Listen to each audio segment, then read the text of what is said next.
آپ سب جانتے ہیں کہ محرم کا مہینہ شروع ہو چکا ہے اور یہ ہجری سال کے اعتبار سے سال کا پہلا مہینہ ہے۔ اللہ تعالیٰ نے جب دنیا کو پیدا کیا، یعنی زمین و آسمان کو جس دن پیدا کیا، اس دن سے اللہ تعالیٰ کے نزدیک 4 مہینے بہت زیادہ قابل احترام۔ ویسے تو 12 مہینے ہیں، لیکن اسی دن سے 4 مہینے اللہ تعالیٰ کے نزدیک قابل احترام ہے۔ ایک مہینہ ذوالقعدہ کا ہے، ایک ذی الحجہ کا ہے، ایک محرم کا ہے اور ایک چوتھا مہینہ رجب کا۔ یہ 4 مہینے اللہ کے نزدیک جس دن سے دنیا بنی ہے اس دن سے قابل احترام ہے اور لوگ بھی ان کا احترام کیا کرتے تھے۔ زمانے جاہلیت میں، یعنی آپ علیہ الصلوۃ والسلام کے اس دنیا میں تشریف لانے سے پہلے مکہ میں اور اس کے آس پاس پورے عرب میں اور جتنے علاقے تھے تمام میں لوگوں میں آپس میں، خاندانوں میں، قبیلوں میں خون ریزی ہوا کرتی تھی۔ تمام لڑائی جھگڑے فساد یہ برپا تھے، بات بات پر ایک دوسرے کو مارنا، کاٹنا، لوٹنا، کھسوٹنا یہ عام تھا۔ لیکن ان 4 مہینوں میں جنگ بند کر دیا کرتے تھے، بھی کسی سے کوئی جنگ نہیں، کوئی لڑائی نہیں، اس وجہ سے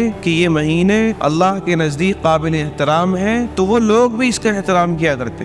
ان 4 مہینوں میں کسی سے کوئی لڑائی جھگڑا کچھ نہیں۔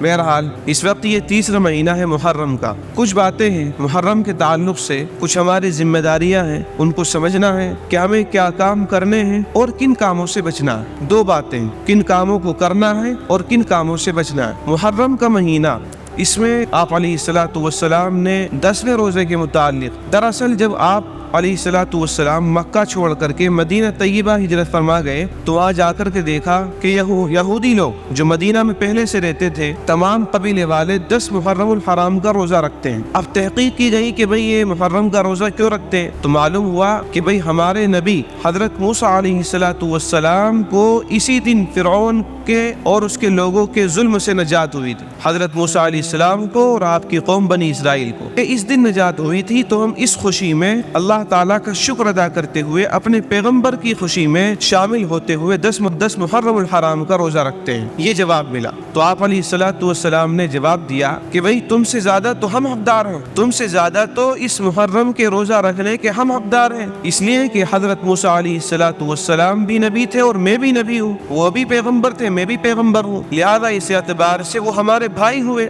ہم اپنے بھائی کی خوشی میں شریک ہو سکتے ہیں۔ تو آپ علیہ الصلوۃ والسلام نے یہ بات ارشاد فرمائی اور اسی دن سے یہ محرم کا روزہ اسٹارٹ ہو گیا۔ روایات میں آتا ہے کہ جب تک رمضان کے روزے فرض نہیں ہوئے تھے یہ محرم کا روزہ فرض تھا، لیکن جس دن سے رمضان کے روزے فرض ہو گئے تو محرم کے روزے کی فرضیت اٹھا لی گئی، لیکن اس کا سنت ہونا اور اس کا نفل ہونا باقی ہے۔ اب کرنا یہ ہے کہ 10 محرم الحرام کو روزہ رکھنا۔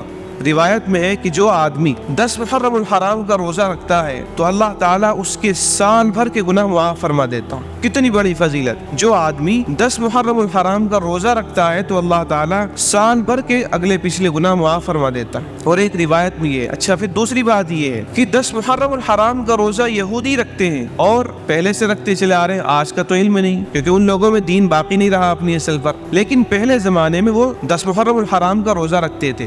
تو آپ علیہ الصلوۃ والسلام نے ایک موقع پر ارشاد فرمایا تھا کہ اگر زندگی رہی تو انشاءاللہ اگلے سال ہم اس روزے کے ساتھ ایک روزہ اور ملائیں گے، یعنی یا تو 9 محرم کا اور 10 محرم کا، یا پھر 10 محرم کا اور 11 محرم کا روزہ رکھیں گے، تاکہ یہودیوں کے ساتھ مشابہت ختم ہو جائے، تاکہ یہودیوں کے ساتھ مشابہت ختم ہو جائے، یعنی ان کا عمل اور ہمارا عمل تھوڑا سا ڈیفرنٹ ہونا چاہیے، فرق ہونا چاہیے۔ اب یہاں رک کر کے بات سمجھنے کی ایک یہ ہے کہ آپ علیہ الصلوۃ والسلام تو روزہ ایک عبادت ہے، عبادت کے معاملے میں بھی یہ بات گوارا نہیں فرما رہے ہیں کہ یہودیوں سے اور غیروں سے مشابہت ہو، اور ہم لوگ عبادت تو چھوڑو، گناہ کے کاموں میں اور شرک کے کاموں میں، نافرمانی کے کاموں میں اور معاصیات میں غیروں کی مشابہت کرتے ہیں۔ ایک کپڑے پہننے میں ہم غیروں کی مشابہت اختیار کر رہے ہیں، شادی بیاہ میں کھانا کھلانے میں اور دیگر خرافات میں ہم ان کے طریقے پر چل رہے ہیں، جبکہ ہمارے نبی تو یہ کہہ کر کے گئے ہیں کہ عبادت میں بھی ان کی مشابہت نہیں ہونی چاہیے،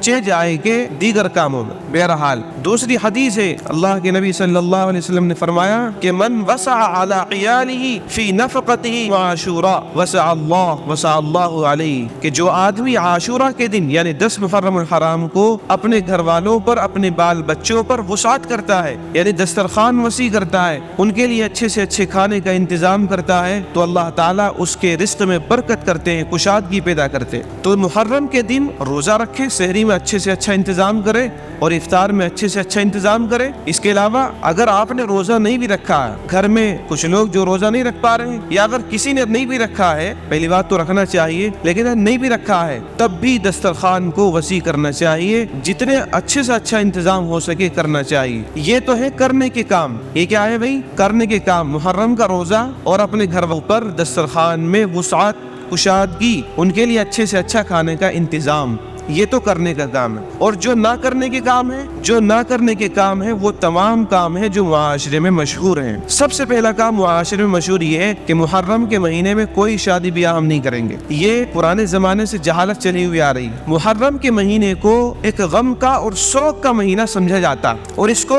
معاف کیجئے منحوس مہینہ سمجھا جاتا ہے۔ اس لیے اس مہینے میں پرانی بڑھیا اور پرانے بڈھے کوئی رشتہ بیاہ شادی نہیں ہونے دیتے۔ میرے بھائی، یہ شرک ہے، یہ غلط ہے۔ اللہ کے نزدیک یہ مہینہ کوئی منحوس مہینہ نہیں ہے، شوق کا اور غم کا مہینہ نہیں ہے۔ جس طریقے سے اللہ کے نزدیک اور مہینے ہیں، ایسے یہ بھی ہے، بلکہ یہ تو اور زیادہ قابل احترام ہے۔ اللہ خود کہہ رہا، اگر اللہ کے نزدیک قابل احترام نہ ہوتا، اللہ کے نزدیک اگر قابل احترام نہ ہوتا تو پھر 10 محرم الحرام کے روزے کی فضیلت کیوں ہوتی؟ اللہ کے نبی کیوں ارشاد فرماتے؟ اور اس کی وجہ جانتے ہیں آپ کیا ہوا؟ یہ جو جہالت لوگوں میں مشہور ہوئی کہ محرم کا مہینہ شوق کا مہینہ ہے، لہذا اس میں ماتم کرنا چاہیے، غم کرنا چاہیے، اور غم کے موقع پر کوئی خوشی نہیں کرنا چاہیے، اس کی وجہ یہ ہے کہ 10 محرم الحرام ہی کے دن ایک بہت بڑا واقعہ پیش آ گیا۔ اللہ کے نبی صلی اللہ علیہ وسلم کے بہت ہی لاڈلے اور چہیتے نواسے حضرت حسین رضی اللہ تعالیٰ عنہ کی شہادت کا واقعہ ہوا۔ بہرحال وہ ایک لمبا قصہ ہے کہ کیوں ہوا، کس سے لڑائی جھگڑا ہوا، وہ تو تفصیل کا موقع ہے نہیں، لیکن بہرحال ان کی شہادت ہو چکی۔ اب ان کی شہادت کو کے غم میں سوگ مناتے ہیں، اور اس سوگ کے نتیجے میں ماتم کرتے ہیں، کالے کپڑے پہنتے ہیں، ننگے پیر پھرتے ہیں، گھر میں چولہا نہیں جلتا ہے۔ یہ تمام باتیں شرک کی ہے۔ کیوں؟ اس لیے کہ آپ علیہ الصلوۃ والسلام کے جتنے بھی صحابہ، حضرت ابو بکر صدیق رضی اللہ تعالیٰ عنہ سے لے کر ایک ادنا سے ادنا صحابی ہمارے لیے قابل احترام ہے، سب برابر مرتبے میں بڑے چھوٹے ہو سکتے ہیں، لیکن ہمارے لیے تمام امتیوں کے لیے ادنا سے ادنا صحابی کا بھی وہ مقام ہے جو ہمارے نزدیک صدیق اکبر رضی اللہ تعالیٰ عنہ کا مقام ہے۔ کسی صحابی کو بہت زیادہ درجہ دینا اور اتنا درجہ دینا کہ اس کے مقابلے میں دوسرے صحابی کو بالکل گرا دینا، یہ صحابہ کے ساتھ ناانصافی ہے، یہ ہمارا کام نہیں ہے۔ اجتہادی غلطیاں ہوئی ہیں، واقعات ہوئے، ان کے چکر میں نہیں پڑنا چاہیے۔ پھر دوسری بات ایک یہ ہے کہ بھائی اگر آپ اندازہ لگائیے تو سال بھر کا کوئی بھی دن ایسا نہیں ملے گا جس دن میں کسی نہ کسی صحابی کی وفات نہ ہوئی ہو۔ اسی مہینے کی پہلی تاریخ کو اسلامی تاریخ کا بہت بڑا مجاہد حضرت عمر فاروق رضی اللہ تعالیٰ عنہ کی شہادت کا واقعہ ہوا، چنانچہ سال کا پہلا دن ہے۔ اگر ہم سوگ منائے تو اس دن منائے جس کے بارے میں اللہ کے نبی صلی اللہ علیہ وسلم نے فرمایا کہ اگر